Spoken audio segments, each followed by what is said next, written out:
খবৰ আপোনালোকৰ সকলো ভালে আছেনে? মই ভালে আছোঁ বাৰু। আমাৰ জনীৰ তুলনি বিয়াৰ ভিডিঅ', জনীৰ তুলনি বিয়া হোৱা বহুত দিনেই হ'ল, কিন্তু মইহে ভিডিঅ'টো আপলোড কৰা দেৰি কৰিলোঁ।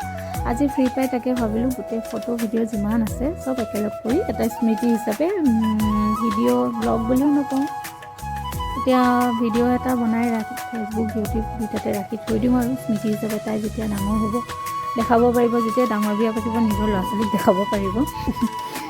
এয়া আমাৰ ককা, এইখিনি এতিয়া মই ফটোখিনি ইমান স্পীড হৈ গৈছে, মই বুজাবই নোৱাৰিম কাক কেনেকৈ। চাই থাকিব সকলোৱে শেষলৈকে।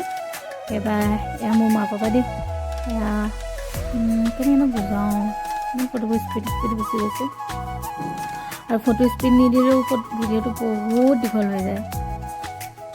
এয়া আৰু ৰভাৰ তলত কইনা কি কয়, কইনা কোলাত লোৱা আইতাক, মামাৰ ঘৰৰ আইতা। এয়া আমাৰ গাঁৱৰ ছোৱালীখিনিৰ লগত আমি ফটো উঠিছিলোঁ।